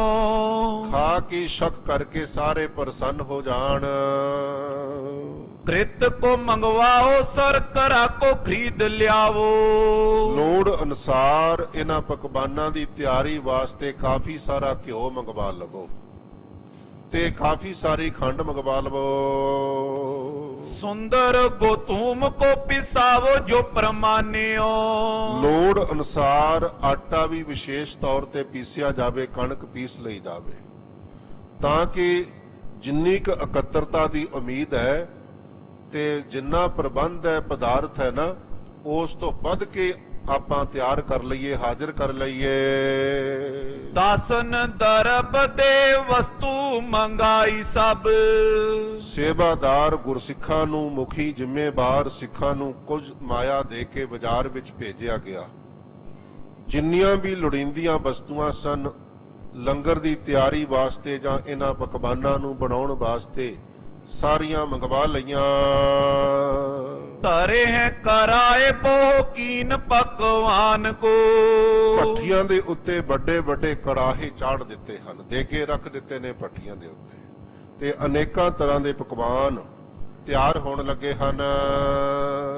ਕਰਿਓ ਹੈ ਕਰਾਓ ਪੂਪ ਪੂਰ ਕਾ ਕਚੋਰੀ ਬਹੁ। ਕਵੀ ਜੀ ਅੱਗੇ ਹੁਣ ਪਕਵਾਨਾਂ ਦੀ ਗਿਣਤੀ ਕਰਦੇ ਨੇ, ਜ਼ਿਕਰ ਕਰਦੇ ਨੇ, ਕਹਿੰਦੇ ਬਹੁਤ ਸਾਰਾ ਪ੍ਰਸ਼ਾਦ ਤਿਆਰ ਕੀਤਾ ਗਿਆ ਹੈ। ਕੜਾਹ ਪ੍ਰਸ਼ਾਦ ਜਿਹਨੂੰ ਆਪੇ, ਇੱਕ ਤੇ ਗੁਰਮੁਖੋ ਅਰਦਾਸ ਕਰਨ ਵਾਸਤੇ ਵਿਸ਼ੇਸ਼ ਤੌਰ ਤੇ ਮਰਜ਼ਾਦਾ ਦੇ ਨਾਲ ਆਪਾਂ ਕੜਾਹ ਪ੍ਰਸ਼ਾਦ ਦੀ ਦੇਗ ਬਣਾਉਂਦੇ ਆ, ਪਰ ਕਈ ਵਾਰੀ ਲੰਗਰ ਦੇ ਵਿੱਚ ਖੁੱਲਾ ਵਰਤਾਉਣ ਵਾਸਤੇ ਆਪਾਂ ਹਲਵਾ ਜਿਹਨੂੰ ਕਹਿ ਦਿੰਦੇ ਆ, ਉਹ ਵੀ ਤਿਆਰ ਕੀਤਾ ਜਾਂਦਾ ਹੈ। ਸੋ ਖੁੱਲੇ ਸ਼ਾਂਦੇ ਵਰਤਾਉਣ ਵਾਸਤੇ ਕਾਫੀ ਸਾਰਾ ਹਲਵਾ ਤਿਆਰ ਕੀਤਾ, ਪੂੜੇ ਤਿਆਰ ਕੀਤੇ ਹਨ, ਪੂਰੀਆਂ ਬਣਾਈਆਂ ਗਈਆਂ ਹਨ। ਮੋਦਕ ਬਣਾਏ ਜਿਉ ਮੋਦਕ ਮਹਾਨ ਕੋ। ਤੇ ਬੜੇ ਸੁੰਦਰ ਵਧੀਆ ਲੱਡੂ ਤਿਆਰ ਕੀਤੇ ਹਨ। ਮੇਵੇ ਸੋ ਅਮੇਜ ਕਰ ਰਾਇਤਾ ਸਲੋਨ ਬਡੋ। ਤੇ ਕਈ ਤਰ੍ਹਾਂ ਦਾ ਡਰਾਈ ਫਰੂਟ ਪਾ ਕੇ, ਸੁੱਕੇ ਮੇਵੇ ਪਾ ਕੇ ਮਠਿਆਈਆਂ ਤਿਆਰ ਹੋ ਰਹੀਆਂ ਨੇ, ਤੇ ਇਸੇ ਤਰ੍ਹਾਂ ਰਾਇਤਾ ਤਿਆਰ ਕੀਤਾ ਗਿਆ ਹੈ। ਮੂਲਿਕਾ ਬਤਾਉ ਰਿਧਾਏ ਸੰਗ ਖਾਨ ਕੋ। ਕਵੀ ਦੀ ਇੰਨੀ ਬਰੀਕੀ ਵਿੱਚ ਜ਼ਿਕਰ ਕਰ ਰਹੇ ਨੇ, ਕਹਿੰਦੇ ਬਹੁਤ ਸਾਰੀਆਂ ਮੂਲੀਆਂ ਦਾ ਸਲਾਦ ਕੱਟ ਦਿੱਤਾ ਗਿਆ ਹੈ ਸੰਗਤਾਂ ਵਿੱਚ ਵਰਤਾਉਣ ਵਾਸਤੇ, ਤੇ ਬਤਾਉ ਆਦਿਕ ਦੀਆਂ ਸਬਜ਼ੀਆਂ ਤਿਆਰ ਹੋਈਆਂ ਹਨ। ਭੋਜਨ ਕੋ ਕੋਸ਼ਟ ਪਰਾਇਓ ਭਾਂਤ ਭਾਂਤ ਕਰ। ਭਾਂਤ ਸੁਭਾਂਤਾ ਭੋਜਨ ਤਿਆਰ ਕਰਕੇ ਇੱਕ ਕੋਠਾ ਕਹਿ ਲਈਏ, ਇੱਕ ਕਮਰਾ ਕਹਿ ਲੈਣਾ, ਇੱਕ ਕਮਰੇ ਵਿੱਚ ਸੰਭਾਲ ਕੇ ਰੱਖਿਆ ਕਮਰਾ ਭਰ ਗਿਆ ਹੈ। ਸਿੱਖ ਕੋ ਬਿਠਾਇਓ ਕਰੇ ਜਪ ਜੀ ਬਖਾਨ ਕੋ। ਤੇ ਉਸ ਜਿਸ ਥਾਂ ਤੇ ਲੰਗਰ ਤਿਆਰ ਕਰਕੇ ਰੱਖਿਆ ਗਿਆ ਨਾ, ਉੱਥੇ ਇੱਕ ਗੁਰਸਿੱਖ ਨੂੰ ਮੇਰੇ ਪਾਤਸ਼ਾਹ ਨੇ ਹੁਕਮ ਕੀਤਾ, ਆਗਿਆ ਕੀਤੀ ਕਿ ਗੁਰਸਿੱਖਾ ਇਸ ਕਮਰੇ ਦੇ ਵਿੱਚ ਬੈਠ ਜਾ। ਤੇ ਬੈਠ ਕੇ ਕਰਨਾ ਕੀ ਹੈ? ਸਤਿਗੁਰੂ ਕਹਿੰਦੇ ਆਪਣੇ ਮੁਖਾਰ ਬਿੰਦ ਤੋਂ ਜਪਜੀ ਸਾਹਿਬ ਦੀ ਬਾਣੀ ਪੜ੍ਹਦੇ ਰਹਿਣਾ ਹੈ। ਆਖੋ ਸਤਨਾਮ ਸ੍ਰੀ ਵਾਹਿਗੁਰੂ। ਗੁਰਮੁਖੋ ਬਸ ਇਹ ਚੀਜ਼ਾਂ ਸਾਡੇ ਵਿੱਚੋਂ ਵਿਸਰ ਰਹੀਆਂ ਨੇ। ਅੱਜ ਸਾਨੂੰ ਇਹ ਚੀਜ਼ਾਂ ਸਾਡੇ ਕਈ ਪ੍ਰਚਾਰਕ ਭਰਾ ਹੀ ਇਸ ਢੰਗ ਨਾਲ ਖੰਡਨ ਕਰਦੇ ਨੇ ਕਿ ਜੀ ਗੁਰਬਾਣੀ ਦਾ ਮੰਤਰ ਪਾਠ ਕਰਨ ਦਾ ਕੀ ਲਾਭ ਹੈ, ਗੁਰਬਾਣੀ ਬਾਰ-ਬਾਰ ਪੜਨ ਦਾ ਕੀ ਲਾਭ ਹੈ, ਵਾਹਿਗੁਰੂ ਮੰਤਰ ਦਾ ਮੁੜ-ਮੁੜ ਕੇ ਜਾਪ ਕਰੀ ਜਾਣਾ ਤੇ ਤੋਤਾ ਰਟਨ ਹੈ। ਉਹ ਭੋਲਿਓ ਸੋਚ ਕੇ ਤੇ ਵੇਖੋ, ਸਾਡਾ ਇਤਿਹਾਸ ਇਹ ਗੱਲ ਕਹਿੰਦਾ, ਭਾਈ ਗੁਰਦਾਸ ਵਰਗੇ ਮਹਾਂਪੁਰਖ ਲਿਖਦੇ ਨੇ, ਗੁਰੂ ਤੇਗ ਬਹਾਦਰ ਸਾਹਿਬ ਜੀ ਜ਼ਿਕਰ ਕਰਦੇ ਨੇ, ਜਿਹੇ ਸਿਮਰਤ ਗਨ ਕਾਸੀ ਉਧਰੀ ਤਾਕੋ ਜਸ ਉਰਤਾਰ। ਇੱਕ ਤੋਤੇ ਦੇ ਨਾਲ ਲੱਗ ਕੇ ਰੱਬ ਰੱਬ ਕਹਿਣ ਵਾਲੀ ਇੱਕ ਵਿਸ਼ਈ ਬੀਬੀ, ਉਹਦੀ ਵੀ ਕਲਿਆਣ ਹੋ ਗਈ, ਗਈ ਬੈਕੁੰਠ ਵਿਬਾਨ ਚੜ। ਸੋ ਸੱਚਖੰਡ ਦੀ ਵਾਸੀ ਹੋ ਗਈ। ਅਜੇ ਕਰਿਆ ਤੇ ਉਹਨੇ ਸ਼ੁਰੂਆਤ ਤੇ ਤੋਤਾ ਰਟਣੀ ਹੀ ਸ਼ੁਰੂ ਕੀਤੀ ਸੀ। ਇੱਕ ਦਿਨ ਤੋਤੇ ਨਾਲ ਜਪਦਿਆਂ ਜਪਦਿਆਂ ਲਿਵ ਲੱਗੀ ਤੇ ਤੋਤਿਓਂ ਅੰਦਰੋਂ ਐਸੀ ਲਿਵ ਲੱਗੀ, ਹੁਣ ਉਹਦੇ ਰਸਨਾ ਦੇ ਉੱਤੇ ਰੱਬ ਦਾ ਨਾਮ ਕੇਵਲ ਜੀਭ ਤੱਕ ਸੀਮਤ ਨਹੀਂ ਰਿਹਾ, ਹੁਣ ਉਹਦੀ ਆਵਾਜ਼ ਹਿਰਦੇ ਵਿੱਚੋਂ ਨਿਕਲਣੀ ਸ਼ੁਰੂ ਹੋ ਗਈ ਹੈ। ਇਸ ਲਈ ਗੁਰੂ ਪਿਆਰਿਓ, ਸ਼ੁਰੂਆਤ ਤੇ ਭਾਵੇਂ ਰਸਨਾ ਦੇ ਤੋਤਾ ਰਟਨ ਤੋਂ ਹੀ ਕਰ ਲਈ ਜਾਵੇ, ਜੇ ਪਿਆਰ ਨਾਲ ਕਰਾਂਗੇ ਫਿਰ ਹਿਰਦੇ ਵਿੱਚ ਵਾਹਿਗੁਰੂ ਦਾ ਸਿਮਰਨ ਅਜੱਪਾ ਜਾਪ ਵੀ ਵਸ ਜਾਣਾ ਹੈ। ਪਾਤਸ਼ਾਹ ਬਰਕਤਾਂ ਦੀ ਗੱਲ ਕਰਦੇ ਨੇ, ਤੇ ਗੁਰਬਾਣੀ ਦਾ ਗੁਰਸ਼ਬਦ ਦੀ ਬਰਕਤ ਇੰਨੀ ਹੈ। ਇੱਕ ਜ਼ਿਕਰ ਤੁਸੀਂ ਗੁਰਮੁਖੋ ਗੁਰਬਾਣੀ ਵਿੱਚ ਤੁਕਦਾ ਸੁਣਦੇ ਹੋ। ਪਾਤਸ਼ਾਹ ਕਹਿੰਦੇ, ਜੋ ਇੱਕ ਮਨ ਇੱਕ ਚਿੱਤ ਅਰਾਧ ਦੇ, ਜਿਹੜੇ ਇੱਕ ਮਨ ਹੋ ਕੇ ਇਕਾਗਰ ਚਿੱਤ ਹੋ ਕੇ ਵਾਹਿਗੁਰੂ ਦਾ ਆਰਾਧਨ ਕਰਨ ਲੱਗ ਪੈਂਦੇ ਨੇ, ਤਿੰਨ ਕੀ ਬਰਕਤ ਖਾਹੇ ਅਸੰਖ ਕਰੋੜੇ। ਉਹਨਾਂ ਦੀ ਬੰਦਗੀ ਦੀ ਇੰਨੀ ਬਰਕਤ ਪੈ ਜਾਂਦੀ ਹੈ, ਉਹਨਾਂ ਦੀ ਬਰਕਤ ਨੂੰ ਹੀ ਮਾਨੋ ਅਸੰਖਾਂ ਕਰੋੜਾਂ ਖਾਈ ਜਾਂਦੇ ਨੇ, ਉਹਨੂੰ ਛਕਦੇ ਪਏ ਨੇ। ਨਾਮ ਦੀ ਬਰਕਤ ਐਸੀ ਬਰਕਤ ਹੈ। ਕਿਤੇ ਪ੍ਰੋਫੈਸਰ ਪੂਰਨ ਸਿੰਘ ਵਰਗੇ ਇੱਕ ਸ਼ਰਧਾਵਾਨ ਗੁਰਸਿੱਖ ਦੀਆਂ ਆਪਾਂ ਕਵਿਤਾਵਾਂ ਵੀ ਪੜ੍ਹ ਲਈਏ ਨਾ, ਇੱਕ ਥਾਂ ਤੇ ਉਹ ਐਸਾ ਜ਼ਿਕਰ ਕਰਦੇ ਨੇ, ਜਦੋਂ ਕਹਿੰਦੇ ਨੇ ਪੰਜਾਬ ਜਿੰਦਾ ਗੁਰਾਂ ਦੇ ਨਾਂ ਤੇ ਉਹ ਪੰਜਾਬ ਦੀ ਸਿਫਤ ਕਰਦਿਆਂ ਕਰਦਿਆਂ, ਜ਼ਿਕਰ ਕਰਦਿਆਂ ਕਰਦਿਆਂ ਕਿ ਇਸ ਧਰਤੀ ਦੇ ਚੱਪੇ ਚੱਪੇ ਤੇ ਗੁਰੂ ਪਾਤਸ਼ਾਹ ਦੀ ਚਰਨ ਛੋਹ ਪ੍ਰਾਪਤ ਹੈ, ਇਸ ਧਰਤੀ ਦੇ ਜਰੇ ਜਰੇ ਦੇ ਅੰਦਰ ਸ਼ਹੀਦਾਂ ਦਾ ਖੂਨ ਸ਼ਾਮਲ ਹੈ, ਤੇ ਇੱਕ ਥਾਂ ਤੇ ਉਹ ਕਹਿ ਦਿੰਦੇ ਨੇ ਕਿ ਇਸ ਧਰਤੀ ਦੇ ਵਿੱਚ ਪੈਦਾ ਹੋਏ ਅੰਨ ਦਾ ਜਿਹੜਾ ਸਵਾਦ ਹੈ ਨਾ, ਉਹਦੇ ਵਿੱਚੋਂ ਵੀ ਨਾਮ ਦਾ ਸਵਾਦ ਪਿਆ ਆਉਂਦਾ ਹੈ। ਅੰਨ ਦਾ ਸਵਾਦ ਵੀ ਨਾਮ ਦਾ ਸਵਾਦ ਹੈ। ਇਹ ਭਾਵਨਾ ਵਾਲੇ ਸਮਝ ਸਕਦੇ ਨੇ, ਹਰ ਇੱਕ ਦੇ ਪਹੁੰਚ ਤੋਂ ਬਾਹਰ ਦੀਆਂ ਗੱਲਾਂ ਹੁੰਦੀਆਂ ਨੇ। ਤੇ ਸਤਿਗੁਰੂ ਕਹਿੰਦੇ ਗੁਰਮੁਖਾ, ਇਸ ਲੰਗਰ ਵਾਲੇ ਜਿਹੜਾ ਕੋਠਾ ਹੈ, ਜਿਹੜਾ ਕਮਰਾ ਹੈ, ਇਹਦੇ ਵਿੱਚ ਬੈਠ ਕੇ ਜਪਜੀ ਸਾਹਿਬ ਦੀ ਬਾਣੀ ਪੜ੍ਹਨੀ ਹੈ। ਪ੍ਰਿਥਿਆ ਸੋ ਪ੍ਰਥਮ ਹਕਾਰਿਓ ਸਨਮਾਨ ਸਾਥ। ਹੁਣ ਜਿਹੜਾ ਦਿਨ ਆਇਆ, ਭੋਜਨ ਤਿਆਰ ਨੇ, ਸੰਗਤਾਂ ਨੂੰ ਸੁਨੇਹੇ ਦੇ ਦਿੱਤੇ ਗਏ ਨੇ ਤੇ ਸੁਨੇਹਾ ਦਿੱਤਾ ਆਪਣੇ ਭਰਾਵਾਂ ਨੂੰ। ਮੇਰੇ ਪਾਤਸ਼ਾਹ ਨੇ ਪਿਰਥੀ ਚੰਦ ਨੂੰ ਵੀ ਵਿਤਕਰਾ ਨਹੀਂ ਕੀਤਾ, ਸੁਨੇਹਾ ਦਿੱਤਾ ਹੈ। ਮਹਾਦੇਵ ਜੀ ਨੂੰ ਵੀ ਬੇਨਤੀ ਭੇਜੀ ਹੈ ਤੇ ਪਿਰਥੀ ਚੰਦ ਇਸ ਬੇਨਤੀ ਨੂੰ ਪ੍ਰਵਾਨ ਕਰਕੇ ਭਾਵੇਂ ਆਪਣਾ ਕੇਵਲ ਬਾਹਰਲਾ ਵਿਖਾਵਾ ਮਾਤਰ ਮੂੰਹ ਹੀ ਰੱਖਣਾ ਚਾਹੁੰਦਾ ਹੈ ਨਾ, ਕਈ ਵਾਰੀ ਲੋਕ ਲਾਜ ਦਾ ਮਾਰਾ ਬੰਦਾ ਵੀ ਐਸਾ ਕੁਝ ਕਰਦਾ, ਸ਼ਰੀਕੇ ਵਿੱਚ ਵਰਤਦਾ ਹੈ। ਤੇ ਪਿਰਥੀ ਚੰਦ ਪਰਿਵਾਰ ਸਮੇਤ ਪਹੁੰਚ ਗਿਆ ਹੈ। ਕਰਮ ਬੋਲਾਈ ਸੰਗ ਦਾਸੀ ਚੱਲ ਆਈ ਹੈ। ਪਿਰਥੀ ਚੰਦ ਦੇ ਨਾਲ ਉਹਦੀ ਪਤਨੀ ਬੀਬੀ ਕਰਮੋ, ਜਿਹਦੇ ਨਾਲ ਕੁਝ ਦਾਸੀਆਂ ਸੇਵਾਦਾਰਨੀਆਂ ਵੀ ਆਈਆਂ ਹਨ। ਮਹਾਦੇਵ ਮਹਾਮੋਦ ਰਿਦ ਕਰ ਆਇਓ ਆਪ।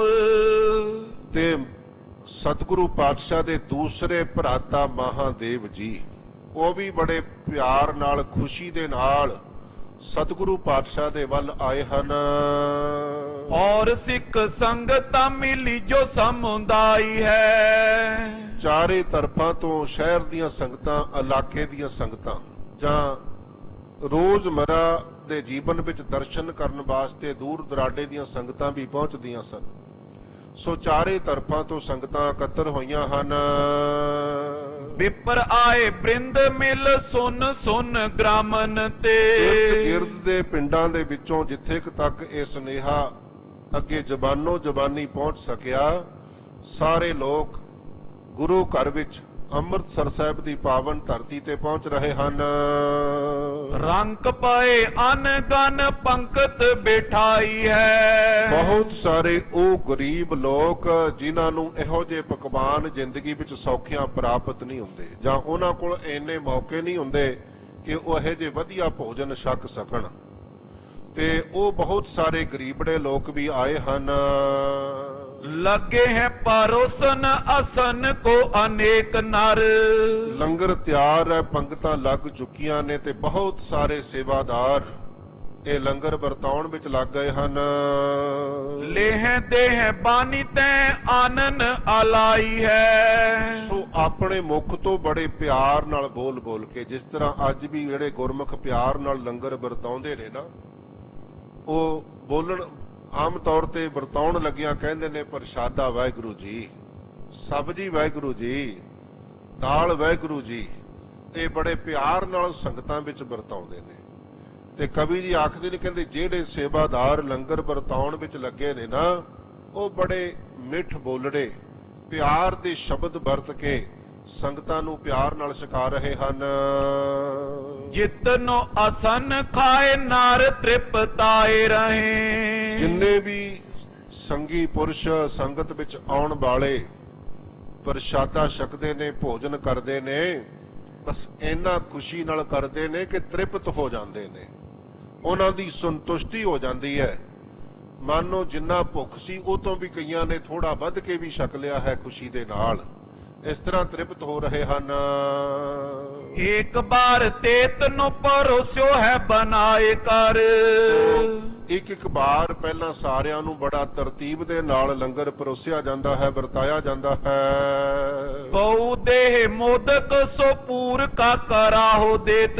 ਕਿਸੇ ਵਰਤਾਵੇ ਦੇ ਹੱਥ ਵਿੱਚ ਮਠਿਆਈਆਂ, ਲੱਡੂ ਆਦਿਕ ਹਨ। ਦੂਸਰਾ ਕੜਾ ਪ੍ਰਸ਼ਾਦ ਵਰਤਾ ਰਿਹਾ ਹੈ, ਤੀਸਰਾ ਪੂਰੀਆਂ ਵਰਤਾ ਰਿਹਾ ਹੈ। ਊਪ ਸੋ ਕਚੋਰੀ ਖਾਏ ਰਹੇ ਤ੍ਰਿਪਤਾਏ ਕਰ। ਇਸੇ ਤਰ੍ਹਾਂ ਕੋਈ ਪੂੜੇ ਵਰਤਾ ਰਿਹਾ ਹੈ, ਕੋਈ ਕਚੌਰੀਆਂ ਵਰਤਾ ਰਿਹਾ ਹੈ, ਕੋਈ ਛਕੀ ਜਾ ਰਿਹਾ ਹੈ।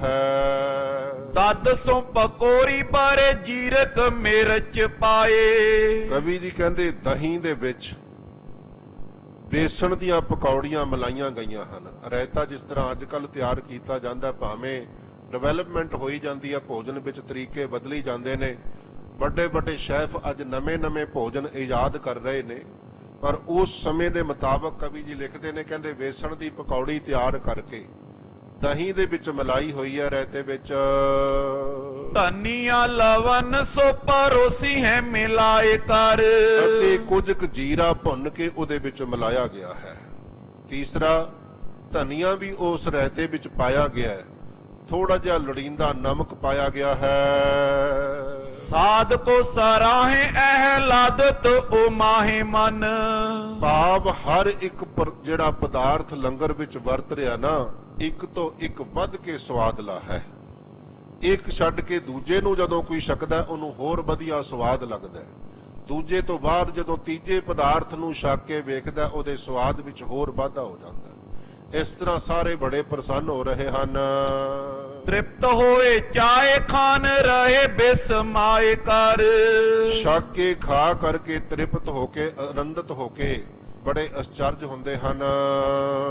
ਰੰਕਨ ਕੋ ਭੋਜਨ ਦਿਓ ਹੈ ਤ੍ਰਿਪਤਾਏ ਕਰ, ਜਿਹੜੇ ਗਰੀਬ ਲੋਕਾਂ ਨੂੰ ਇੰਨੇ ਸੁੰਦਰ ਪਕਵਾਨ ਉਹ ਵੀ ਰੱਜਵੇਂ ਪ੍ਰਾਪਤ ਹੋ ਰਹੇ ਨੇ, ਖੁਸ਼ੀ ਕਿਉਂ ਨਾ ਹੋਵੇ। ਸਾਰੇ ਪ੍ਰਸੰਨ ਹਨ। ਜਾਚਤ ਜਿਤਕ ਦੇਤ ਸਬਨ ਹਕਾਰ ਕਰ, ਸੋ ਲੋੜ ਮੁਤਾਬਕ ਆਵਾਜ਼ ਮਾਰ ਕੇ ਸਾਰਿਆਂ ਨੂੰ ਸਿਖਾਇਆ ਜਾਂਦਾ ਕਿ ਭਾਈ ਕਿਸੇ ਨੇ ਹੋਰ ਪਦਾਰਥ ਲੈਣਾ ਹੋਵੇ, ਕਿਸੇ ਨੇ ਪ੍ਰਸ਼ਾਦਾ ਹੋਰ ਲੈਣਾ ਹੋਵੇ, ਇਸ ਤਰ੍ਹਾਂ ਉੱਚੀ ਆਵਾਜ਼ਾਂ ਸੇਵਾਦਾਰ ਮਾਰਦੇ ਨੇ। ਖਾਵਤ ਆਧਾਵੇਂ ਬੋ ਆਸ਼ਖ ਆਲਾਵੇਂ ਗਨ, ਛਕਣ ਵਾਲੇ ਛਕਣ ਉਪਰੰਤ ਸਹਿਬਜ਼ਾਦੇ ਨੂੰ ਅਸੀਸਾਂ ਦਿੰਦੇ ਨੇ, ਵਾਹਿਗੁਰੂ ਕਿਰਪਾ ਕਰੇ ਇਹਦੀ ਆਰਜਾ ਲੰਮੀ ਹੋਵੇ, ਵਾਹਿਗੁਰੂ ਕਿਰਪਾ ਕਰੇ ਜ਼ਿੰਦਗੀ ਵਿੱਚ ਵਿਘਨਾਂ ਦਾ ਨਾਸ਼ ਹੋਵੇ। ਕੋਈ ਆਖਦਾ ਕਿ ਪਰਮੇਸ਼ਰ ਦੀ ਵਾਹਿਗੁਰੂ ਦੀ ਰਹਿਮਤ ਵਰਤੇ, ਇਹਦੇ ਜ਼ਿੰਦਗੀ ਵਿੱਚ ਕਦੇ ਕੋਈ ਕਲੇਸ਼ ਨਾ ਆਵੇ। ਇਸ ਤਰ੍ਹਾਂ ਦੀਆਂ ਅਸੀਸਾਂ ਸੰਗਤਾਂ ਦੇ ਰਹੀਆਂ ਨੇ। ਸ਼੍ਰੀ ਹਰਿ ਗੋਬਿੰਦ ਜੀਵੋ ਜਗ ਜੁਗ ਚਾਰ ਕਰ, ਕੋਈ ਕਹਿੰਦਾ ਕਿ ਸਾਹਿਬਜ਼ਾਦਾ 4 ਯੁੱਗ ਜਿਉਂਦਾ ਰਹੇ, 4 ਯੁੱਗ ਇਹਦੀ ਉਮਰ ਲੰਮੀ ਹੋਵੇ, ਵੱਡੀ ਉਮਰ ਦੀ ਅਸੀਸ ਦਿੰਦੇ ਨੇ। ਤਬ ਗੁਰੂ ਅਰਜਨ ਮਨ ਕੇ ਉਧਾਰ ਮਹਾ, ਉਧਰ ਸਤਿਗੁਰੂ ਅਰਜਨ ਦੇਵ ਸਾਹਿਬ ਜੀ ਮਹਾਰਾਜ ਕਵੀ ਜੀ ਕਹਿੰਦੇ ਬੜਾ ਉਦਾਰਵਾਦੀ ਮਨ ਹੈ ਪਾਤਸ਼ਾਹ ਦਾ, ਸਭ ਦਾ ਭਲਾ ਲੋਚਣ ਵਾਲੇ ਨੇ, ਵਿਰੋਧੀਆਂ ਦਾ ਵੀ ਕਦੇ ਵਿਰੋਧ ਨਹੀਂ ਕਰਦੇ, ਦੋਖੀਆਂ ਨੂੰ ਵੀ ਕਦੇ ਬੁਰਾ ਨਹੀਂ ਮਨਾਉਂਦੇ। ਵੱਡਾ ਭਰਾ ਵਿਰੋਧੀ ਹੋਇਆ ਪਰ ਉਹਦਾ ਆਪਣੇ ਮਨ ਵਿੱਚ ਕੋਈ ਵਿਰੋਧ ਨਹੀਂ ਕਰਦੇ। ਸੋ ਗੁਰੂ ਪਾਤਸ਼ਾਹ ਦਾ ਸਮੇਂ ਅਨੁਸਾਰ ਬਹੁਤ ਵਿਰੋਧ ਹੋਇਆ। ਗੁਰੂ ਪਿਆਰਿਓ, ਮੈਂ ਗੱਲ ਲੰਮੀ ਨਾ ਕਰਾਂ, ਸੰਖੇਪ ਵਿੱਚ ਆਖਾਂ ਕਿ ਜੇ ਸਮਾਂ ਆਉਣ ਤੇ ਸਮੇਂ ਦੀ ਸਰਕਾਰ ਨੇ ਵੀ ਵਿਰੋਧ ਕੀਤਾ ਹੈ ਨਾ, ਇੱਕ ਦਿਨ ਐਸਾ ਵੀ ਆ ਗਿਆ ਕਿ ਗੁਰੂ ਪਾਤਸ਼ਾਹ ਦੇ ਵਾਰੰਟ ਵੀ ਅੰਮ੍ਰਿਤਸਰ ਸਾਹਿਬ ਦੀ ਪਾਵਨ ਧਰਤੀ ਤੇ ਪਹੁੰਚ ਗਏ ਨੇ, ਤੇ ਉਸ ਦਿਨ ਵੀ ਪਾਤਸ਼ਾਹ ਦੇ ਚਿਹਰੇ ਦੇ ਉੱਤੇ ਕਿਸੇ ਨੇ ਕੋਈ ਫਰਕ ਨਹੀਂ ਵੇਖਿਆ, ਤੇ ਆਪ ਤਿਆਰੀ ਕਰਕੇ ਲਾਹੌਰ ਦੀ ਰਵਾਨਗੀ ਲੈ ਲਈ ਸੀ। ਮੈਂ ਕਈ ਵਾਰੀ ਗੁਰਮੁਖੋ ਬੇਨਤੀ ਕਰਦਾ, ਜਿਸ ਤਰ੍ਹਾਂ ਆਪਾਂ ਨੇ ਕੱਲ ਵਿਚਾਰਿਆ ਸੀ ਕਿ ਚਾਰੇ ਪਾਸੇ ਦੇ ਜਿਹੜੇ ਹਾਲਾਤ ਨੇ ਨਾ ਉਹ ਬਹੁਤੇ ਚੰਗੇ ਨਹੀਂ, ਤੇ ਸਤਿਗੁਰੂ ਅਰਜਨ ਦੇਵ ਸਾਹਿਬ ਜੀ ਦੇ ਇਰਦ ਗਿਰਦ ਦੇ ਹਾਲਾਤ ਨਹੀਂ ਚੰਗੇ। ਸਮੇਂ ਦੀ ਸਰਕਾਰ ਵਿਰੋਧੀ ਹੈ, ਕਦੇ ਦਿੱਲੀ ਤੋਂ ਹਮਲਾਵਰ ਸੁਲਹੀ ਖਾਨ ਤੇ ਸੁਲਭੀ ਖਾਨ ਬਾਰ-ਬਾਰ ਚੜ ਕੇ ਆ ਰਹੇ ਨੇ। ਜੇ ਉਸ ਵੇਲੇ ਦਾ ਜਹਾਂਗੀਰ ਦਾ ਇੱਕ ਵਜ਼ੀਰ ਜਿਹੜਾ ਅਕਬਰ ਦੇ ਸਮੇਂ ਦਾ ਵੀ ਵਜ਼ੀਰ ਸੀ, ਜਿਹੜਾ ਬੜਾ ਲੋਕਾਂ ਵਿੱਚ ਪ੍ਰਸਿੱਧ ਹੈ ਚੁਟਕਲਿਆਂ ਆਦਿਕ ਵਿੱਚ ਬੀਰਬਲ, ਸੋ ਇਹ ਵੀ ਇੱਕ ਵਾਰੀ ਪੰਜਾਬ ਦੀ ਮੁਹਿੰਮ ਤੇ ਆਇਆ, ਤੇ ਇਹਨੇ ਵੀ ਜਾ ਕੇ ਜਿਹੜੀ ਦਿੱਲੀ ਰਿਪੋਰਟ ਕੀਤੀ ਸੀ ਨਾ, ਉਹਦੇ ਵਿੱਚ ਇੰਨਾ ਬੁਰਾ ਵਿਰੋਧ ਵਾਲੇ ਸ਼ਬਦ ਸਤਿਗੁਰੂ ਪਾਤਸ਼ਾਹ ਦੇ ਖਿਲਾਫ ਵਰਤੇ ਸੀ ਕਿ ਗੁਰੂ ਅਰਜਨ ਦੇਵ ਡਾਕੂਆਂ, ਲੁਟੇਰਾਂ, ਚੋਰਾਂ ਨੂੰ ਆਪਣੇ ਕੋਲ ਰੱਖ ਰਿਹਾ ਹੈ, ਐਈਆਂ ਜੀਆਂ ਤੋਹਮਤਾਂ ਲਾ ਦਿੱਤੀਆਂ ਸੀ। ਸੋ ਇਸ ਪ੍ਰਕਾਰ ਵਿਰੋਧ ਚਾਰੇ ਪਾਸੇ ਹੈ, ਪਰ ਸਤਿਗੁਰੂ ਪਾਤਸ਼ਾਹ ਦਾ ਹਿਰਦਾ ਇੰਨਾ ਕੋਮਲ ਹੈ, ਇੰਨਾ ਆਨੰਦ ਵਿੱਚ ਹੈ, ਇੰਨਾ ਉਦਾਰਵਾਦੀ ਹੈ ਕਿ ਇਹੋ ਜਿਹੇ ਮਾਹੌਲ ਵਿੱਚ ਵੀ ਕਿਸੇ ਪਾਸੇ ਸ੍ਰੀ ਹਰਮੰਦਰ ਸਾਹਿਬ ਦੀ ਕਾਰ ਸੇਵਾ ਸ਼ੁਰੂ ਕਰ ਦਿੱਤੀ ਹੈ। ਆਉਣ ਵਾਲੇ ਸਮੇਂ ਤੁਸੀਂ ਇਤਿਹਾਸ ਇਹ ਸਾਰਾ ਸੁਣੋਗੇ, ਮੈਂ ਤੇ ਕੇਵਲ ਟੂਕ ਮਾਤਰ ਬੇਨਤੀ ਕਰ ਰਿਹਾ। ਕਿਸੇ ਕਵੀ ਨੇ ਕੋਈ ਕਵਿਤਾ ਲਿਖਣੀ ਹੋਵੇ, ਉਹ ਚਾਹੁੰਦਾ ਕਿ ਮੇਰੇ ਇਰਦ ਗਿਰਦ ਇਕਾਂਤ ਹੋਵੇ, ਮੈਂ ਦੁਨੀਆ ਤੋਂ ਥੋੜਾ ਜਿਹਾ ਨਿਰਲੇਪ ਬੈਠਾਂ, ਕਿਸੇ ਪਹਾੜੀ ਇਲਾਕੇ ਵਿੱਚ ਚਲਾ ਜਾਵਾਂ, ਉੱਥੇ ਜਾ ਕੇ ਮੈਂ ਆਪਣੀ ਵੰਨ-ਸੁਵੰਨੀ ਕਵਿਤਾ ਦੀ ਰਚਨਾ ਕਰਾਂ। ਕਿਸੇ ਕਹਾਣੀਕਾਰ ਨੇ ਕੋਈ ਕਹਾਣੀ ਲਿਖਣੀ ਹੋਵੇ, ਉਹ ਵੀ ਚਾਹੁੰਦਾ ਕਿ ਮੈਨੂੰ ਇੱਕ ਵੱਖਰਾ ਟਿਕਾਅ ਵਾਲਾ ਮਾਹੌਲ ਮਿਲ ਜਾਵੇ ਤੇ ਬੜੀ ਚੰਗੀ ਗੱਲ ਹੈ। ਪਰ ਧੰਨ ਸਤਿਗੁਰੂ ਅਰਜਨ ਦੇਵ ਸਾਹਿਬ ਜੀ ਮਹਾਰਾਜ, ਜਿਨ੍ਹਾਂ ਨੇ ਦੁਨੀਆ ਦਾ ਸਭ ਤੋਂ ਮਹਾਨ ਉਹ ਗ੍ਰੰਥ ਜਿਹੜਾ ਜਗਤ ਦਾ ਗੁਰੂ ਸਰੂਪ ਹੋ ਕੇ ਪ੍ਰਗਟ ਹੋਣਾ ਹੈ, ਜਿਹਦਾ ਵਿਸ਼ਾ ਵਸਤੂ ਬ੍ਰਹਮ ਗਿਆਨ ਹੈ, ਜਿਹਦੇ ਵਾਸਤੇ ਸਭ ਤੋਂ ਵੱਧ ਇਕਾਗਰਤਾ ਦੀ ਲੋੜ ਸੀ, ਇਰਦ ਗਿਰਦ ਦੇ ਅਸ਼ਾਂਤ ਮਾਹੌਲ ਦੇ ਅੰਦਰ ਮੇਰੇ ਪਾਤਸ਼ਾਹ ਨੇ ਇਹੋ ਜਿਹੇ ਸਬਜੈਕਟ ਨੂੰ ਗੁਰੂ ਗ੍ਰੰਥ ਸਾਹਿਬ ਦੀ ਸੰਪਾਦਨਾ ਕਰਕੇ ਸੰਪੂਰਨ ਕੀਤਾ ਹੈ। ਕਹਿਣ ਦਾ ਭਾਵ ਉਹ ਹਿਰਦਾ ਕਿੰਨਾ ਟਿਕਾਅ ਵਾਲਾ ਹੈ, ਕਿੰਨੀ ਸ਼ਾਂਤੀ ਸਤਿਗੁਰੂ ਦੇ ਹਿਰਦੇ ਵਿੱਚ ਹੋਵੇਗੀ ਕਿ ਬਾਹਰਲਾ ਮਾਹੌਲ ਉਹਨਾਂ ਨੂੰ ਅੰਦਰੋਂ ਪ੍ਰਭਾਵਿਤ ਨਹੀਂ ਕਰ ਰਿਹਾ, ਅੰਦਰ ਨਹੀਂ ਉਹਨਾਂ ਦਾ ਡੋਲ ਰਿਹਾ, ਅੰਦਰੋਂ ਨਹੀਂ ਉਹ ਹਿਲਜੁਲ ਕਰਦੇ, ਅੰਦਰੋਂ ਸ਼ਾਂਤ ਹਨ। ਕਵੀ ਜੀ ਨੇ ਇੱਥੇ ਜ਼ਿਕਰ ਕੀਤਾ ਹੈ, ਕਹਿੰਦੇ ਸਤਿਗੁਰੂ ਦਾ ਜਿਹੜਾ ਹਿਰਦਾ ਹੈ ਬੜਾ ਉਦਾਰਵਾਦੀ ਹੈ, ਬੜਾ ਹੀ ਭਲੇ ਵਾਲਾ ਹੈ। ਜੇ ਲਾਹੌਰ ਸ਼ਹਿਰ ਵਿੱਚ ਕਦੇ ਬਿਮਾਰੀ ਫੈਲੀ ਹੈ, ਉੱਥੇ ਦਵਾਖਾਨੇ ਮਾਨੋ ਸਮੇਂ ਦੇ ਹਸਪੀਟਲ ਖੋਲ ਦਿੱਤੇ ਨੇ। ਜਦੋਂ ਵੀ ਕਿਸੇ ਨੂੰ ਲੋੜ ਪਈ ਹੈ ਸਤਿਗੁਰੂ ਨੇ ਸਹਾਇਤਾ ਕੀਤੀ ਹੈ। ਇਹੋ ਜਿਹੇ ਸੁਭਾਅ ਵਾਲੇ ਸਤਿਗੁਰੂ ਜਦੋਂ ਸੰਗਤਾਂ ਅਸੀਸਾਂ ਦਿੰਦੀਆਂ ਨੇ ਸਾਹਿਬਜ਼ਾਦੇ ਨੂੰ, ਉਹਨਾਂ ਅਸੀਸਾਂ ਨੂੰ ਸੁਣ ਕੇ ਕੀ ਆਖਦੇ ਨੇ? ਦਛਨ ਰਜਤ ਪਨ ਦੀਨ ਹੈ ਸੁਧਾਰ ਕਰ। ਸੋ ਪਾਤਸ਼ਾਹ ਗਰੀਬਾਂ ਨੂੰ ਕਾਫੀ ਸਾਰਾ ਧਨ, ਜਿਹਦੇ ਵਿੱਚ ਮੋਹਰਾਂ ਆਦਿਕ, ਨਕਦੀ ਤੱਕ ਟਕੇ ਦਮੜੀਆਂ ਆਦਿਕ ਵੰਡ ਰਹੇ ਹਨ। ਸੋ ਜਸ ਉਚਾਰੇ ਸਾਰੇ ਕਹਿ ਬਿਸਤਾਰੇ ਬਹੁ। ਬੜੇ ਵਿਸਥਾਰ ਦੇ ਨਾਲ ਸਾਰੇ ਹੀ ਜਸ ਕਰਦੇ। ਕੀ ਆਖਦੇ ਨੇ? ਧੰਨ ਸ੍ਰੀ ਗੁਰੂ ਅਰਜਨ ਦੇਵ ਸਾਹਿਬ ਜੀ ਮਹਾਰਾਜ, ਧੰਨ ਸ੍ਰੀ ਗੁਰੂ ਅਰਜਨ ਦੇਵ ਸਾਹਿਬ ਜੀ ਮਹਾਰਾਜ। ਇਸ ਤਰ੍ਹਾਂ ਜਸ ਕਰਦਿਆਂ ਜਾਂਦੇ ਹਨ। ਧੰਨ ਗੁਰੂ ਕੀਨੋ ਮਖ ਔਰ ਕੋ ਉਧਾਰ ਕਰ। ਸੋ ਸਤਿਗੁਰੂ ਗਰੀਬ ਨਵਾਜ਼ ਸੱਚੇ ਪਾਤਸ਼ਾਹ ਸਭ ਦਾ ਭਲਾ ਕਰ ਰਹੇ ਨੇ। ਦਛਨਾ ਕੋ ਲੈ ਦਿਜ ਆਸ਼ਿਕਾ ਕੋ ਦੇ ਬਹੁ। ਸੋ ਦਕਸ਼ਨਾ ਰੂਪ ਉਹ ਮਾਇਆ ਲੈ ਕੇ ਗਰੀਬੜੇ ਲੋਕ ਜਾਂ ਸਾਰੇ ਹੀ ਗੁਰਸਿੱਖ ਜਿੰਨੇ ਵੀ ਹਾਜ਼ਰ ਨੇ ਅਸੀਸਾਂ ਦੇ ਰਹੇ ਹਨ।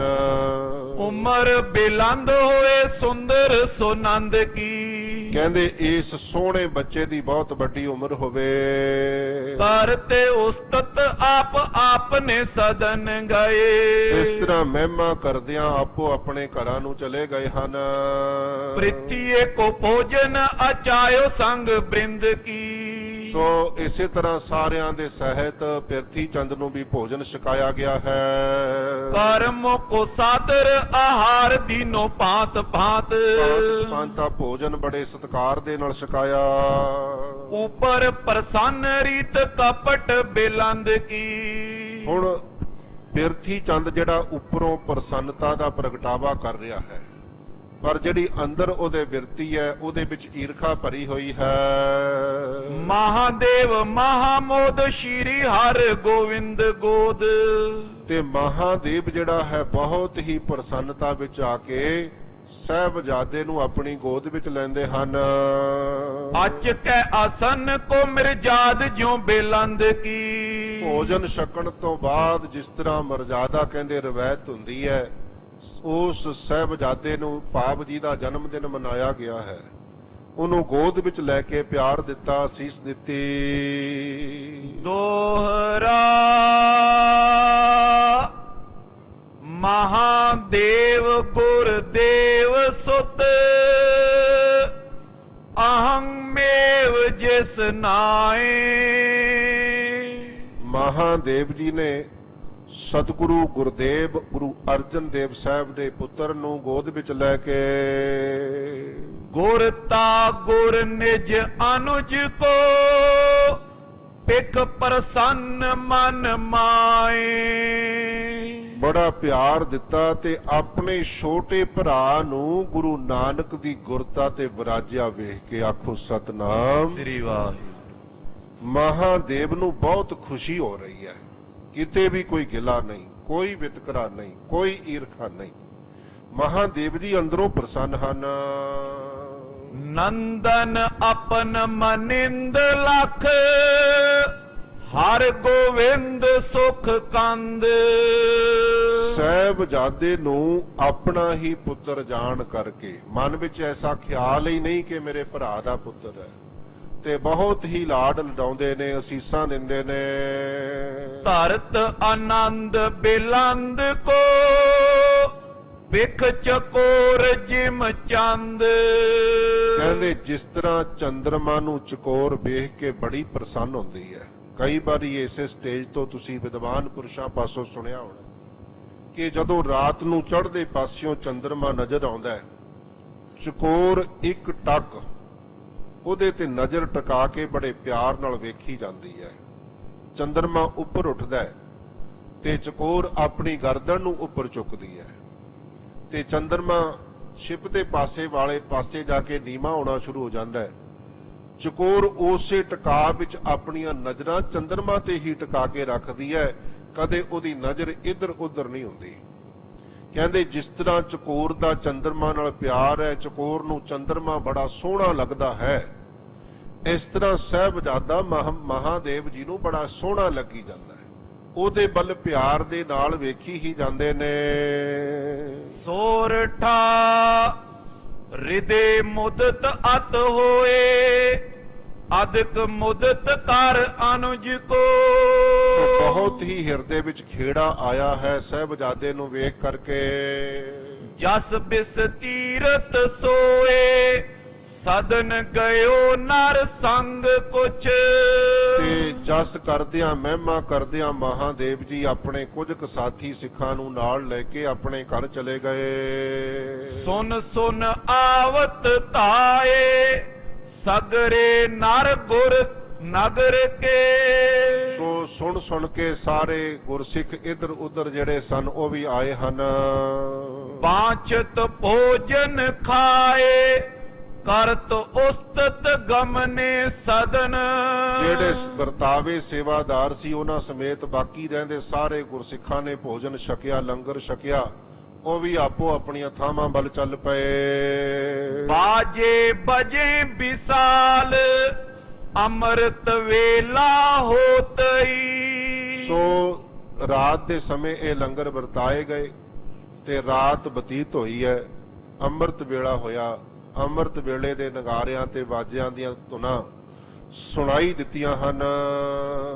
ਸੰਧਿਆ ਲਗ ਸੁਖ ਨਾਲ, ਲਗੂ ਦੁੰਦਪ ਸੋਨ ਫੀਰ ਗਨ। ਭਾਵ ਇਹ ਸਾਰਾ ਦਿਨ ਇਸ ਤਰ੍ਹਾਂ ਖੁਸ਼ੀਆਂ ਖੇੜਿਆਂ ਵਿੱਚ ਬਤੀਤ ਹੋਇਆ ਹੈ। ਮਚੇ ਕੁਲਾਹਲ ਜਾਲ, ਫੈਲਤ ਜਸ ਸਤ ਗੁਰ ਮਹਿਤ।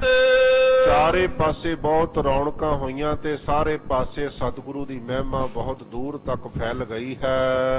ਲੈਨੋ ਦੇਨ ਵਿਸਾਲ, ਹੋਤ ਗੁਰੂ ਦਰਬਾਰ ਮੈਂ। ਲੈਣ ਦੇਣ ਭਾਵ ਸੰਗਤਾਂ ਭੇਟਾਵਾਂ ਅਰਪਣ ਕਰਦੀਆਂ ਨੇ ਤੇ ਗੁਰੂ ਪਾਤਸ਼ਾਹ ਅਸੀਸਾਂ ਬਖਸ਼ਿਸ਼ ਕਰਦੇ ਨੇ। ਇਸ ਤਰ੍ਹਾਂ ਲੈਣ ਦੇਣ ਵਿੱਚ ਮਾਨੋ ਸਾਰਾ ਦਿਨ ਬਤੀਤ ਹੋ ਗਿਆ। ਬਹੁਤ ਸਾਰੀਆਂ ਰੌਣਕਾਂ ਗੁਰੂ ਕੀ ਨਗਰੀ ਵਿੱਚ ਸਾਰਾ ਦਿਨ ਵਰਤਦੀਆਂ ਰਹੀਆਂ ਹਨ। ਇਹ ਪ੍ਰਸੰਗ ਗੁਰੂ ਪਿਆਰਿਓ ਇੱਥੇ ਸੰਪੂਰਨ ਹੁੰਦਾ ਹੈ। ਹੋਈਆਂ ਬਹੁਤ ਸਾਰੀਆਂ ਭੁੱਲਾਂ ਦੀ ਖਿਮਾ ਕਰਨਾ, ਸਤਿਗੁਰੂ ਕਿਰਪਾ ਕਰਨ, ਸਮਤ ਬਖਸ਼ਿਸ਼ ਕਰਨ, ਰਸਨਾ ਦੇ ਉੱਪਰ ਵਸ ਕਰਕੇ ਆਪਣੇ ਪਾਵਨ ਇਤਿਹਾਸ ਗੁਰਬਾਣੀ ਦੀ ਵਿਚਾਰ ਕਰਵਾਉਂਦੇ ਰਹਿਣ। ਸੋ ਸਤਿਗੁਰੂ ਪਾਤਸ਼ਾਹ ਨੇ ਸ਼ਾਮ ਦੇ ਦੀਵਾਨਾਂ ਦਾ 2 ਦਿਨ ਦਾ ਸਮਾਂ ਦਾਸ ਨੂੰ ਬਖਸ਼ਿਸ਼ ਕੀਤਾ ਸੀ।